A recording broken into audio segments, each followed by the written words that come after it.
Iran Israel সংঘাতে ইরানের এক অভিযানে ৩০ জন ইসরায়েলি পাইলট নিহত হয়েছেন এ দাবি করেছেন ইরাকে নিযুক্ত ইরানের সাবেক রাষ্ট্রদূত হাসান কাজেমি কমি। একটি টেলিভিশন সাক্ষাৎকারে তিনি বলেন, এটা ইসরায়েলি শাসনের জন্য কোনো ছোট ঘটনা নয়। তেল আবিব সরকার এ সংক্রান্ত বহু তথ্য গোপন রেখেছে। কমি বলেন, এই সংঘাতে শত্রুপক্ষের মূল লক্ষ্য ছিল ইরানের সরকার পরিবর্তন এবং যুক্তরাষ্ট্রকে নিয়ে আসা। তবে এসব লক্ষ্য পূরণে তারা পুরোপুরি ব্যর্থ হয়েছে। ইসলামী বিপ্লবের সর্বোচ্চ নেতার নেতৃত্বে ইরানি সশস্ত্র বাহিনী ইসরায়েলকে কঠিন জবাব দিয়েছে এবং তাদের বৃহত্তর আঞ্চলিক পরিকল্পনা ভেস্তে দিয়েছে।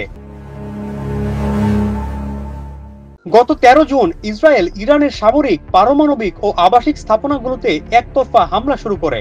টানা ১২ দিন ধরে চলা এই আগ্রাসনের মধ্যে ২২ জুন যুক্তরাষ্ট্র ইরানের ফোর্দো ও ইস্পাহান সহ ২টি পারমাণবিক স্থাপনায় ক্ষেপণাস্ত্র হামলা চালায়। তবে ইরানি সেনাবাহিনী এই হামলার পরপরই পাল্টা জবাব দেয়।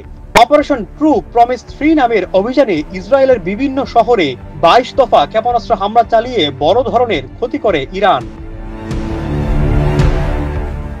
অন্যদিকে যুক্তরাষ্ট্রের হামলার প্রতিক্রিয়ায় ইরান কাতারে অবস্থিত যুক্তরাষ্ট্রের বৃহত্তম সামরিক ঘাঁটি আল উদেইদে ক্ষেপণাস্ত্র নিক্ষেপ করে। পরে ২৪ জুন দুই পক্ষের মধ্যে কার্যকর হওয়া যুদ্ধবিরতিতে সংঘর্ষ বন্ধ হয়। সরকার আব্দুল্লাহ তুহিন, দেশ রূপান্তর।